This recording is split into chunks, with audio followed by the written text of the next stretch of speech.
कि 2 साल में उमंग सिंघार ने ऐसा क्या किया जो इससे पहले के नेता प्रतिपक्ष ने नहीं किया?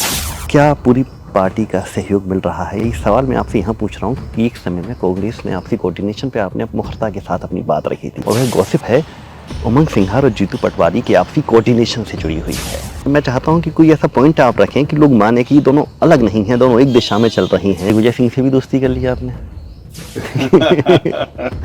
पार्टी को कैसे एक मजबूत बनाया, वो मेरी सोच होती है। और उस सोच के अंदर कभी किसी के मतभेद होते या अपने हिसाब से कोई नाव चलाना चाहता तो उसको बताना पड़ता है कि नाव ऐसे नहीं ऐसे चलाओ। और मुख्यमंत्री जी आप देख रहे हैं किस प्रकार से अपनी खुद का अपना शिकारा चला रहे हैं। जिस शिकारे के अंदर, उस नाव के अंदर कितने बैठ के वहाँ पे छेद कर रहे हैं नाव अच्छा। में, ये तो मुख्यमंत्री जाने और इनकी पार्टी जाने। ये मैं अश्योर करता हूँ कांग्रेस के कार्यकर्ताओं को जी। कि उमंग सिंघार के रहते सेटिंग तो नहीं होती। हिंदुत्व को एजेंडा खुलकर हिंदुत्व को अपना एजेंडा बनाने में क्या समस्या है? हार्ड हिंदुत्व नहीं, सॉफ्ट हिंदुत्व, राजीव गांधी वाला हिंदुत्व। आपने बयान तो आपने दिया था ना कि आदिवासी हिंदू नहीं है, ये क्या सोच के दिया था? मैं आज भी कहना चाहता हूँ कि आदिवासियों का अपना रीति रिवाज है, अपनी संस्कृति, हाँ। अपना धर्म है। लेकिन भाजपा ने इसे कैश किया, नेगेटिव कैश किया है, इसको कई जगह किया है। नमस्कार, पंजाब केसरी देख रहे हैं आप और मैं हूं आपके साथ हेमंत चतुर्वेदी। संघर्ष की कोख से नायक जन्म लेते हैं और वो नायक ऐसी कहानियां गढ़ते हैं जिनके बारे में पढ़ा जाता है, सुना जाता है, कहा जाता है।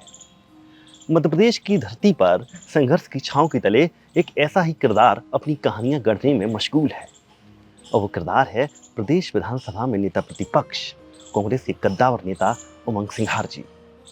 उमंग सिंघार जी से जुड़े तमाम सवालों का जवाब जानने के लिए, उनका मिशन, उनका विजन और उनके कोऑर्डिनेशन को समझने के लिए आज हम उनके साथ मौजूद हैं। उमंग सिंघार जी, आपका स्वागत है पंजाब केसरी में। थैंक यू हेमंत भाई। पहले आपको 2 साल बतौर नेता प्रतिपक्ष का कार्यकाल पूरा करने की बहुत बहुत बधाई। धन्यवाद। और एक सवाल ये कि 2 साल में उमंग सिंघार ने ऐसा क्या किया जो इससे पहले के नेता प्रतिपक्ष ने नहीं किया? किस बात को लेकर आगे चलिए थे और वो चीज़ करके दिखा दी? कुछ मन में था कि उस समय जब जिम्मेदारी संभाली थी और आज जब 2 साल पूरे हो गए हैं तो हाँ, मैंने इतना कर दिया, एक सेटिस्फेक्शन? देखिए, मैं सोचता हूँ कि इतिहास के पन्ने पलटने से कोई लाभ नहीं है कि दृष्टा भाव आता है बस कि मैं समझता हूँ उस पर चर्चा करना उचित नहीं है। लेकिन मैं ये जरूर कह सकता हूँ कि इतिहास जिन्होंने भी लिखा या जिन्होंने भी बनाया, या मैं इस बात में विश्वास कर सकता हूँ कि जिस दिन से आप कारवां स्टार्ट करो जी, अगर आप जिस नेक नियत से करते हो तो इतिहास अपने आप बन जाता है। और मैं समझता हूँ कि मेरे पिछले 2 साल के अंदर जिस प्रकार से चाहे कांग्रेस के जितने विधायक हैं उनको सम्मान देना हो, व्यक्तिगत हो, व्यक्तिगत आत्मीयता हो, उनके अधिकारों की लड़ाई हो, जिस प्रकार से भेदभाव होता है कि पहली बार देखा कि विकास को लेके जिस प्रकार से भारतीय जनता पार्टी ने भेदभाव किया, 15 करोड़ रुपए उनको अलग से दे रहे, अन्य योजनाओं के अंदर काम जोड़े जा रहे, कांग्रेस के विधायक को काम नहीं जोड़े जा रहे। तो मैंने कल भी सदन में कही बात की, विधायक जनप्रतिनिधि होता है और एक विधानसभा में सभी पक्ष के लोग, सब विचारधारा के लोग होते हैं। विकास के नाम पर पार्टी को विकास को 2 टुकड़ों में नहीं बांटना चाहिए कांग्रेस बीजेपी। मैं हमेशा एक बात कहता हूँ कि अगर कांग्रेस सड़क बनाई तो क्या भारतीय जनता पार्टी वाले नहीं चलेंगे? अगर बीजेपी वाले अगर पानी की लाइन डालेंगे तो क्या कांग्रेस के लोग पानी नहीं पिएंगे? तो विकास के नाम पे झगड़ा क्यों? तो यही मेरी एक सोच है, यही मेरी एक विचारधारा है, तो इस बात का मैं ध्यान रखता हूँ। तो इसी बात को लेकर सब विधायकों की जो भी, चाहे उनकी विधायक नीति की बात हो, चाहे उनके अधिकारों की बात हो, या चाहे सरकार उनको कहीं प्रताड़ित कर रही हो, उस पर विधायक ही नहीं, जनता के लिए भी तो लड़ना है। मैं अगला सवाल मेरा यही था। रही बात विधायक की, वो विधायक होते जनप्रतिनिधि, जनता की बात करते हैं। कि कांग्रेस के विधायकों की बात नहीं, आम जनता की, प्रदेश की जनता की बात। जी। 8 करोड़ जनता की बात अगर कांग्रेस पक्ष के लोग अगर सरकार से कहते हैं कि अगर किसान को खाद नहीं मिल पा रही, तो ये हम हमारी बात नहीं कर रहे, उस किसान की बात कर रहे, प्रदेश के किसानों। अगर किसान को एमएसपी नहीं मिल पा रहा तो हम उसको बोलते हैं कि इसकी गारंटी कब देगी सरकार। कल भी मैंने यही बात करी, समृद्ध विकसित आत्मनिर्भर मध्य प्रदेश को लेकर एक दिन की चर्चा करी, लेकिन चर्चा का कोई नतीजा नहीं निकला। किसान को सैटेलाइट इमेज बीमा कंपनी नहीं देती, क्यों नहीं देती भाई? एक तरफ आप उनको आरबीसी के अंदर मुआवजा दे रहे हो, 5,000 रुपये दे रहे हो, लेकिन वही बीमा कंपनी वो चाहे तो उसको 50,000 1 लाख मिल सकता है, तो बीमा कंपनी क्यों नहीं देना चाहती? तो मैंने मुख्यमंत्री जी के जिले कई उदाहरण दिया कल कि 12 लाख किसानों ने पैसा बीमा कराया, लेकिन उनको पैसा ही नहीं मिला जी। तो ऐसे तमाम मुद्दे हैं जो जनहित के हैं। व्यक्तिगत तौर पर आपके भी कुछ इशू रहे होंगे, तो विधायकों की बात रही। अक्सर देखा गया है कि आप मतलब बहुत कम ऐसे नेता प्रतिपक्ष मिले हैं, और इतिहास को तो नहीं टटोलूंगा ना, मैं जिक्र करूंगा कि जो सदन के साथ सड़क पर भी एक्टिव रहती है। आप सड़क पर भी एक्टिव रहने वाले हैं, तो कुछ एक विशेष, अभी जैसे आपने भर्तियों का मामला बहुत अच्छे तरीके से उठाया था, लोगों से बात भी की थी, तो मैं ऐसा कोई एक विजन जानना चाहूँगा जो आपका प्राइम फोकस हो, उस पर आप सरकार शायद आने वाला भी 3 साल का समय और है, शायद तब तक आपको रिजल्ट निकलवा के दे देंगे। प्रदेश की हर समस्या पे मेरा फोकस है जी। ये कह सकता हूँ कि चाहे, क्योंकि हर वर्ग की अपनी अपनी समस्या है। हाँ। चाहे किसान हो, चाहे युवाओं की नौकरी की बात हो, चाहे पदोन्नति की बात हो, चाहे अतिथि शिक्षक की बात हो, चाहे जन सेवा मित्र की बात हो, चाहे नर्सिंग स्टूडेंट्स की बात हो, चाहे पीएससी के स्टूडेंट्स की बात है, चाहे ओबीसी आरक्षण की बात हो, चाहे आदिवासियों के वन भूमि के पट्टों की बात हो, ऐसे तमाम मुद्दे हैं। हर वर्ग कहीं ना कहीं प्रताड़ित है, तो उसको न्याय के लिए इंतजार कर रहा। पिछले 22 साल से भारतीय जनता पार्टी की सरकार है, लेकिन मैं सरकार से यही प्रयास करता हूँ कि सुझाव दे, उस पर काम होना चाहिए। लेकिन सरकार क्यों टालती है, क्या कारण है, समझ में नहीं आता। आपने देखा विधानसभा के अंदर किसी बात को स्पष्ट कहना नहीं चाहते, सिर्फ जुमलेबाजी होती है, सिर्फ आंकड़े गिनाए जाते हैं। क्यों? किसके लिए आप लाखों करोड़ों रुपए कर्ज ले रहे हो? जनता के लिए ले रहे हो या आप आपकी मौज मस्ती के लिए, आपके धन धान के भ्रष्टाचार के लिए ले रहे हो? ये सरकार को अक्सर देखा गया है, कांग्रेस एक लंबे समय से मध्य प्रदेश में विपक्ष में है। एक छोटा सा समय अंतराल छोड़ दिया जाए, विरोध प्रदर्शन करती है सत्ता पक्ष के खिलाफ, तो एक बहुत बड़ा समूह उसके साथ दिखता है, लोग उसके साथ दिखते हैं, सोशल मीडिया पर देखें, यहाँ देखें, वहाँ देखें, लेकिन वो वोटर में तब्दील क्यों नहीं हो पाते? देखिए, ऐसा मैं नहीं कह सकता हूँ कि वोटर में अगर 40 से 45% वोट अगर कांग्रेस को मिल रहा है तो 25 साल से, तो मतलब 2 से 2.5 करोड़ वोट तो कांग्रेस को मिल रहा है जी। जो 5% वोट है, मैं समझता हूँ जो स्विंग होता है वो तात्कालिक स्थिति से गए चुनाव में कह सकते हैं। जिस प्रकार से आपने लाडली बहना को लेके तत्काल प्रलोभन दिया, ये कह सकता हूँ मैं।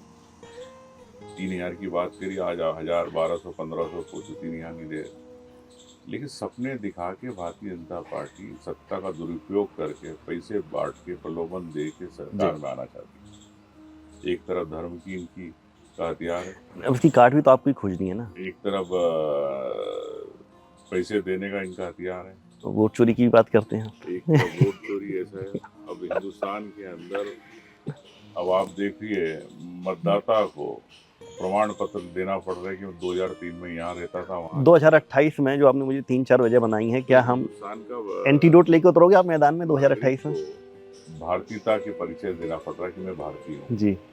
इससे बड़ा मजाक क्या सकता देश के अंदर जो कई पीढ़ियों से रह रहा है, उसको बताना पड़ रहा है कि मैं भारत का नागरिक। 2028 में मध्य प्रदेश में कांग्रेस जो अपने समस्याएं बता दी कि भाजपा ऐसे चुनाव जीतती है, क्या इसका एंटीडोट लेके मैदान में उतरेगी? निश्चित तौर से पार्टी अंदरूनी तौर पे हम लोग सब इस स्ट्रेटेजी पे काम कर रहे हैं और वर्ग के हिसाब से किस प्रकार से इस भारतीय जनता पार्टी की रणनीति को, भारतीय जनता पार्टी तो मुख्ता है, मेन तो आरएसएस है, आरएसएस की रणनीति पे नजर है, उसके हिसाब से काम कर रहे हैं। एक चैलेंज भी है बतौर नेता प्रतिपक्ष आपको, सदन में संख्याबल 2/3 से अधिक बहुमत लेकर बैठी हुई है भाजपा, वो कहीं कमजोरी लगती है, फील होती है वो चीज? लेकिन मैं समझता हूँ संख्या चाहे हम भले कम हो, लेकिन प्रदेश की जनता की आवाज हम्म। पूरे 66 विधायक उठाते, 64 विधायक। जी। तो उस आवाज को भारतीय जनता पार्टी की सरकार तो दबा नहीं पा रही। उस आवाज को सुनना नहीं चाहती, अलग बात, उस पर चर्चा नहीं करना चाहती, संवाद नहीं करना चाहती समस्याओं पे। नहीं, लेकिन यहाँ बधाई के पात्र हैं आप। लास्ट टाइम तो पंजाब केसरी की रिपोर्टिंग में हमने आपको सदन का मैन ऑफ द मैच इसीलिए करार दिया था कि आप कैसे भी करके अपनी बात निकलवा लेते हैं, अपना समय चलवा लेते हैं। ये भी एक नेता प्रतिपक्ष की, बतौर नेता प्रतिपक्ष आपकी सफलता यहाँ माना गया है। लोग डिस्कस करते हैं, चर्चा करते हैं इसके बारे में। देखिए, मैं समझता हूँ कि विधानसभा एक वो मंच है, संवाद का मंच। संवाद होना चाहिए, और संवाद के बगैर कोई चीज का निष्कर्ष नहीं निकलता। जी। ये अलग बात है कि सत्ता पक्ष उसमें चर्चा नहीं करना चाहता, चर्चा करता तो उसका निष्कर्ष नहीं निकलता। लेकिन इसीलिए यही कारण है कि लाइव टेलीकास्ट नहीं कराना चाहते। उनको मालूम है कि ये लोग, सत्ता पक्ष के लोग झूठ बोल रहे हैं। अब कल ही बोल रहे थे मुख्यमंत्री, उनके मंत्रियों, उनकी खाद आराम से मिल रही, सुलभता है, कहीं खाद नहीं। अगर ये मंत्री और मुख्यमंत्री की अगर ये बातें अगर लोगों तक पहुंचेगी लाइव टेलीकास्ट में, तो किसान क्या सोचेगा? किसान बोलेगा कि नहीं कि झूठ बोल रहे। तो यही बात हम कहना चाहते हैं कि हर समस्या पे ये लोग बंद कमरों में विधानसभा में झूठे जवाब देते हैं, घुमा देते हैं, ये जवाब नहीं देते। चर्चा करना चाहते हैं लेकिन निष्कर्ष पे नहीं पहुंचना चाहते। तो प्रदेश की समस्या ये उमंग सिंघार या कांग्रेस के विधायकों की समस्या नहीं है, प्रदेश की जनता की समस्या है। ठीक है, चर्चा को आगे बढ़ाते हैं, सवाल बहुत ज़्यादा हैं। तो अभी अगला सवाल मेरा भी ये रहेगा, एक बतौर नेता प्रतिपक्ष, एक विधायक दल के, जो विपक्षी विधायक दल है उसके नेता हैं आप, क्या पूरी पार्टी का सहयोग मिल रहा है? इस सवाल मैं आपसे यहाँ पूछ रहा हूँ क्योंकि एक समय में कांग्रेस ने आपसी कोऑर्डिनेशन पे आपने मुखरता के साथ अपनी बात रखी थी। मैं चाहता हूँ अभी उसका जवाब भी वैसे ही मिले, चूँकि अब आपको जिम्मेदारी है। हमेशा इस बात पे रहता हूँ कि coordination, collective leadership, collective efforts, collective strategy, ये सोच रहे हैं मेरे। जी, हाँ। और ये बात मैं अपने जितने साथ के नेता हैं उन सबको भी ये बात कहता हूँ हमेशा। और निश्चित तौर से लोग, कार्यकर्ता भी समझते, नेता भी समझते साथ के, और उसी पे प्रयास करता हूँ कि यही सोच को लेके चलते। किसी तरह का मिसकोऑर्डिनेशन तो नहीं है कहीं, आपको लगता तो नहीं है? जी की भी यही सोच, उसी सोच को आगे। नई कांग्रेस है क्या? नई कांग्रेस की निशानी है, क्योंकि इससे पहले तो बहुत मिसकोऑर्डिनेशन बहुत ज़्यादा देखा जाता था। अब वही है, मैं किसी की व्यक्तिगत बात नहीं करना चाहता हूँ, सबके अपने अपने इंटरेस्ट होते हैं।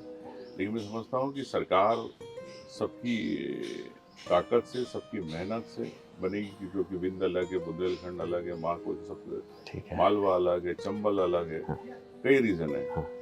तो मैं मध्य अलग है। तो मैं समझता हूँ कि सबकी बोली चाली अलग है, सोच अलग है।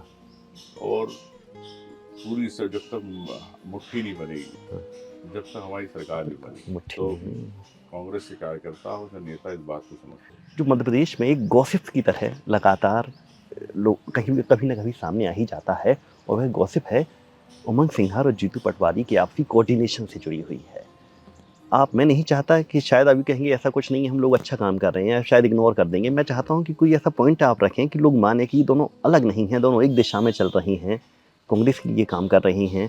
क्या आप मिलकर कोई ऐसी प्लानिंग पे काम करती हैं, दोनों बैठती हैं तो कैसे काम करते हैं? एक बार पंजाब केसरी के जरिए जनता को बताइए। देखिए, ऐसा है कि मेरा काम है विपक्ष के नाते सरकार और सदन में लड़ाई लड़ना जनता की। हाँ। पटवारी जी का काम है, चाहे संगठन के माध्यम से हो, चाहे सड़क के माध्यम से लड़ाई लड़ना। काम दोनों का एक ही है। तो अपनी संगठन को मजबूत करना भी एक बड़ा काम है। वो बगैर संगठन के सरकार नहीं बनती, किसी भी पार्टी की हो।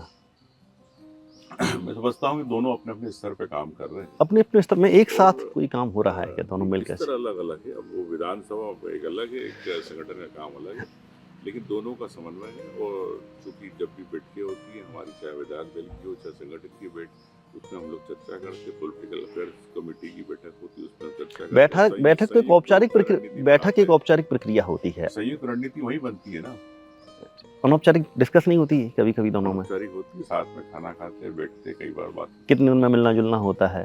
सामान्यतः जब यहाँ रहते हैं भोपाल में हो ही जाता। अच्छा, ठीक। दिग्विजय सिंह से भी दोस्ती कर लिया आपने?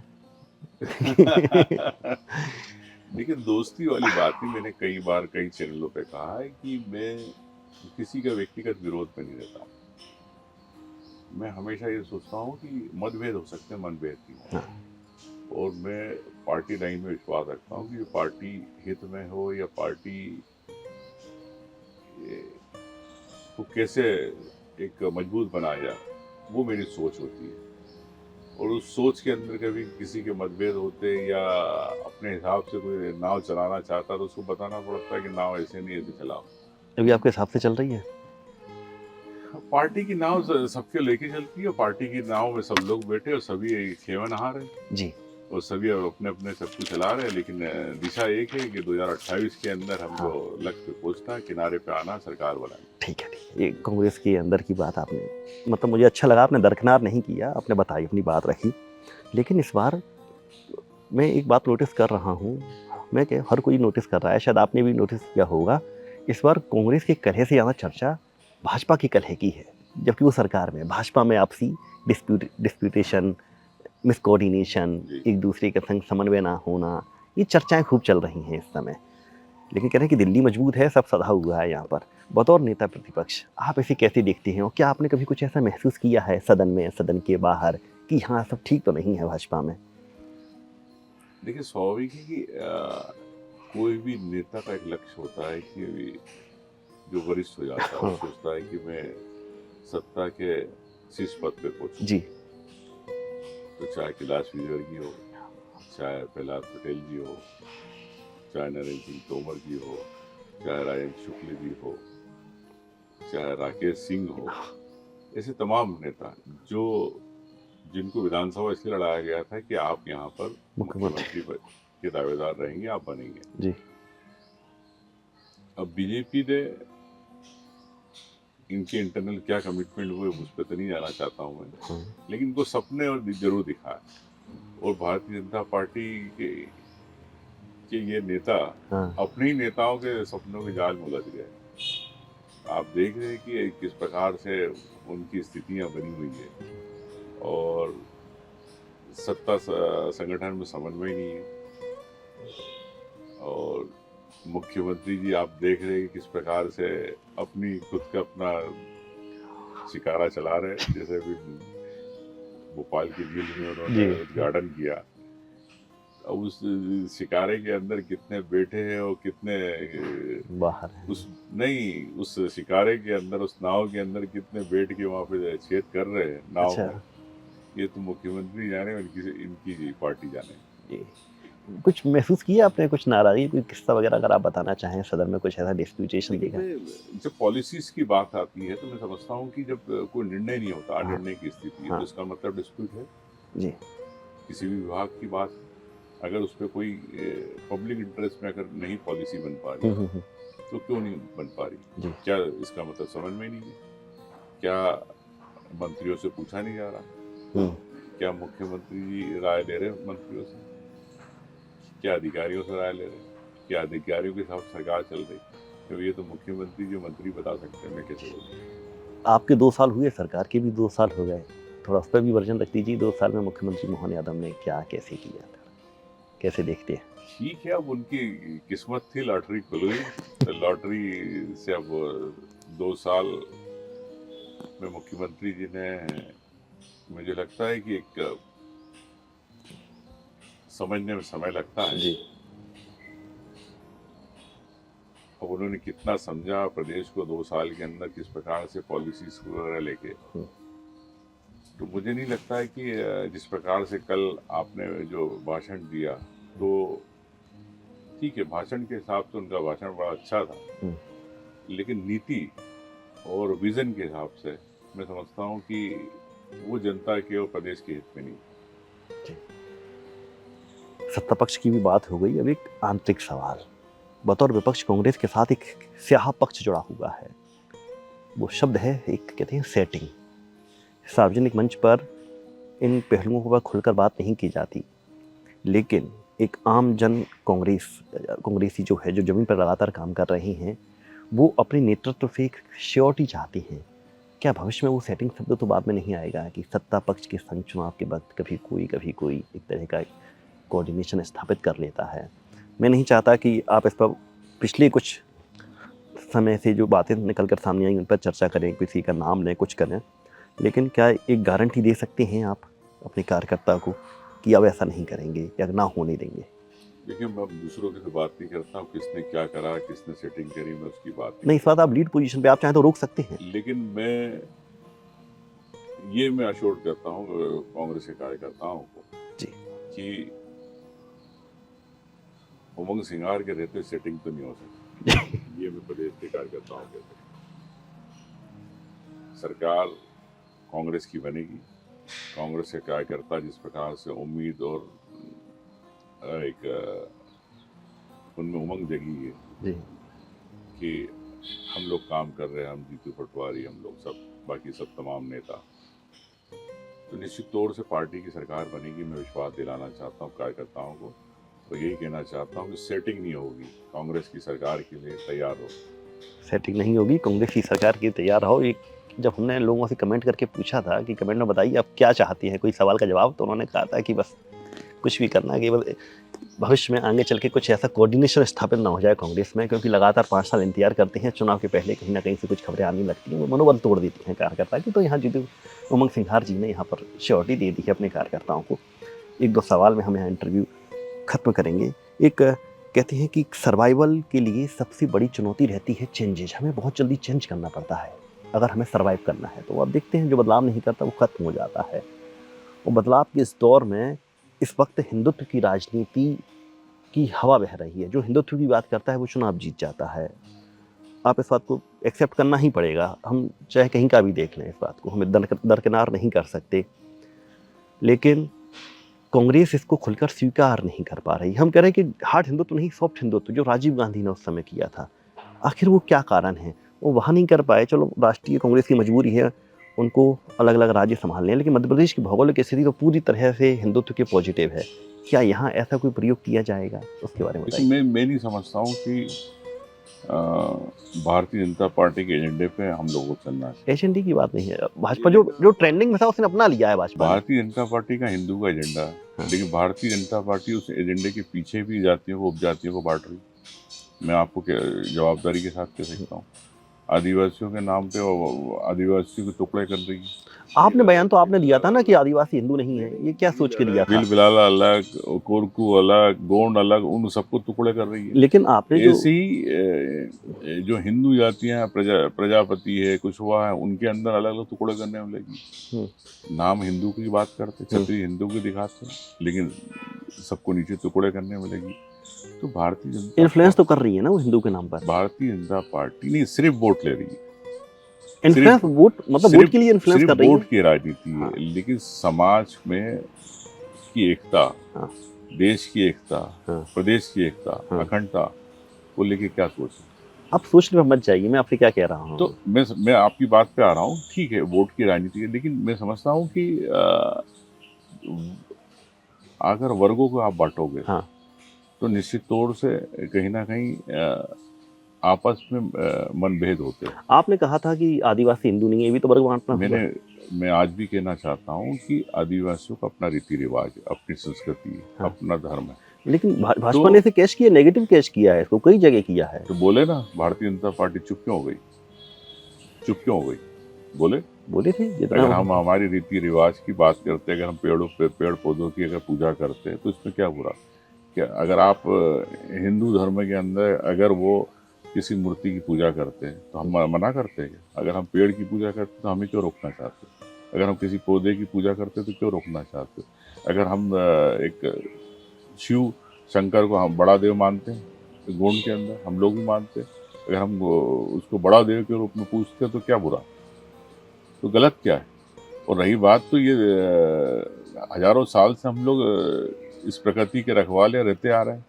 तो मैं समझता हूँ कि सूर्य की पूजा करते तो भारतीय जनता पार्टी को क्या परेशानी? अच्छा है, लेकिन बस ये बचाव हो रहा है चुनाव के टाइम पर। इसमें फिर क्यों उसको परेशानी क्यों? क्या हमारी सूर्य की पूजा बंद करना चाहती? क्या हमारे पेड़ की पूजा बंद कराना चाहती? क्यों बार बार हमको एक हिंदू के नाम पे बार बार ये करना चाहती? मैं भी चलिए दूसरे सवाल का मैं जवाब भी दीजिए। गणेश जी बांटता हूँ, मैं भी हनुमान जी को हमने मानता भी हूँ, मैं भी करता हूँ, लेकिन मैं भी आस्था रखता हूँ।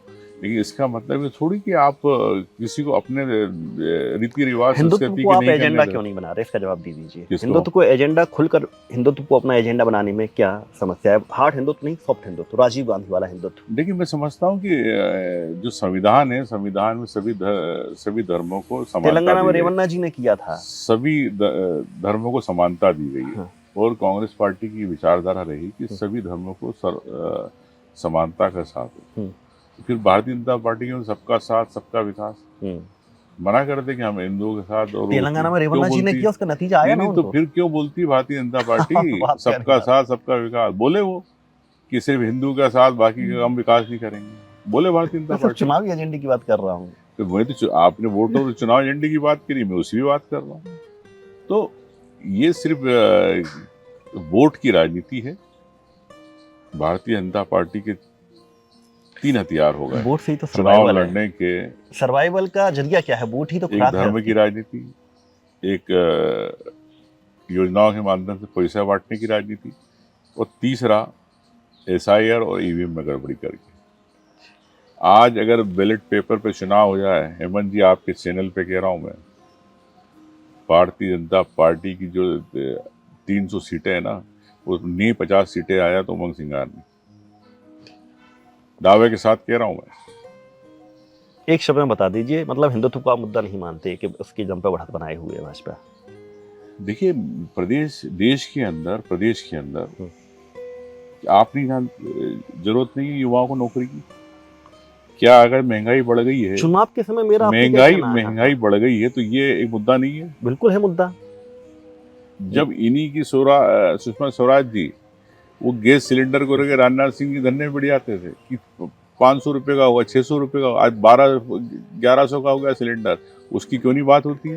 आज पेट्रोल हो गया 100 रुपये का, उसकी क्यों नहीं बात होती? मेरा जब आपसे ये कांग्रेस कहना है, 70 रुपये 80 रुपये में देती थी। 4 साल 10 महीने लगातार इन्हीं मुद्दों पर बात होती है, लेकिन 2 महीने में ऐसा कुछ होता है तो कांग्रेस कहती है कि पुलवामा हो गया, हिंदू मुस्लिम हो गया और हम हार गए चुनाव। तो आप वो कर लीजिए ना, मेरा यही कहना है। अभी एंटीडोट पे बात हुई थी, जो वो कर रही है वो आप कर लीजिए। मैं समझता हूँ कि संवेदनशील मुद्दों पर जिस प्रकार से जनता होती है, उनको भटकाने की राजनीति भारतीय जनता पार्टी करती है, और वो उसी कारण 2 महीने के अंदर इस प्रकार के माहौल बनाए जाते हैं, इस प्रकार के शिकायत क्यों करें हम, ऐसा क्यों रखें? लेकिन मैं समझता हूँ कि 5 साल कोई भूखा रह के जिंदा नहीं रह सकता। नहीं रह सकता, लड़ते हैं ना, लड़ रहे हैं ना। तो हम देश के प्रदेश के युवाओं के लिए नौकरी के लिए लड़ रहे हैं, उनको स्टार्टअप बंद हो, उसकी बात कर रहे हैं, किसानों की आय दुगनी हो जाए, कि ये मुद्दा 5वें चुनाव की तारीख तक ही मुद्दा जिंदा रहेगा, कोई तीसरा मुद्दा हावी नहीं होगा जो आप बता रहे हैं। उम्मीद कर सकते हैं बाकी के मुद्दों को हावी नहीं। मैं तो आपसे कह रहा हूँ, ये आप एसआईआर और ये इनकी जो गड़बड़ियां चल रही है ईवीएम की, बंद करा, आज ही नीचे आ जाएंगे, सड़क पे आ जाएंगे। हमारे हाथ पे यही है कि हम आपकी बात को प्रमुखता से रख सकें, लोगों की बात को प्रमुखता से रख सकें। हम मैं आपसे क्या कह रहा हूँ कि लोगों में रोष है जी। लोगों का रोज जब वोट बटन दबता है, लेकिन उसको वोट का अधिकार उसको नहीं कि वो पर्ची कहाँ गई, किस उसने जहाँ डाली वो नहीं है, उसको पर्ची क्यों नहीं है? अधिकार होना चाहिए उसको अपने मतदान का। आदेश के अंदर अधिकार क्यों नहीं है? वोट लेना चाहते हो, लेकिन कहाँ वोट दिया वो देख नहीं सकता। ये लोकतंत्र है? लोकतंत्र के नाम पे भारतीय जनता पार्टी मजाक कर रही, चुनाव आयोग मजाक कर रहा है। तो फिर क्या आप नहीं देखना चाहेंगे कि आपने बटन दबाया, आपका वोट कहाँ? आप मेरे को बताइए हेमंत जी, आप नहीं देखना चाहेंगे? हर कोई देखना चाहेगा। हम आपकी बातों को प्रमुखता से रख रहे हैं, तो इसका मतलब यही है कि हम आपका जो आप चल रहे हैं उस लाइन में हम चलना चाहते हैं। हमको सरकार के साथ भी, सरकार की कुछ नीतियां हैं उनके साथ हैं, विपक्ष की कुछ नीतियां, बिल्कुल हमारी कोशिश यही है कि जो सच है वो लोगों के सामने आए। वही मैं आपसे कहना चाह रहा हूँ हेमंत जी कि ये सरकार, भारतीय जनता पार्टी की सरकार, ये झूठे हथकंडे अपना के सरकार बनाती है। जनता के अधिकारों का ये सरकार नहीं है, जनता के बहुमत की सरकार नहीं है। मैंने आपसे कहा कि अगर ये बंद करा दे, एसआईआर बंद करा दे, ये बैलेट पे काम करा दे, ईवीएम बंद करा दे, तो मैं आपसे कह रहा हूँ मध्य प्रदेश के अंदर जो आज बीजेपी की 160 सीट है ना, 180 सीटें मध्य प्रदेश में कांग्रेस की दिखेगी। जी, तो ये जनता की बहुमत की सरकार नहीं है, जनता के हक की सरकार नहीं है, ये उमंग सिंघार जी का कहना है। नेता प्रतिपक्ष विधानसभा, मध्य प्रदेश विधानसभा, सिर्फ यही नहीं बल्कि तमाम मुद्दों पर अपनी खुलकर राय रखी है। कांग्रेस के अंदर सब कुछ क्या चल रहा है, कार्यकर्ताओं को अश्योरिटी दे दी है कि चिंता मत करो, सेटिंग नहीं होगी, सरकार बनेगी। तमाम मुद्दों पर खुलकर अपनी बात रखने के लिए सिंघार जी आपका बहुत बहुत शुक्रिया। तो उमंग सिंघार जी हमारे साथ जुड़े हुए थे। उम्मीद करते हैं उन तमाम सवालों के जवाब आपको मिले होंगे जो सिंघार जी को लेकर आपके जहन में कहीं ना कहीं अपनी जगह बनाए होंगे। तो इंटरव्यू हमारा आपको कैसा लगा कमेंट करके बताइए। और पंजाब केसरी पर अगला इंटरव्यू आप किस नेता का देखना चाहते हैं, किस शख्सियत का देखना चाहते हैं, क्या सवाल उनसे पूछना चाहते हैं, उसके बारे में भी हमें कमेंट कीजिए। फिलहाल मुझे दीजिए इजाज़त। नमस्कार।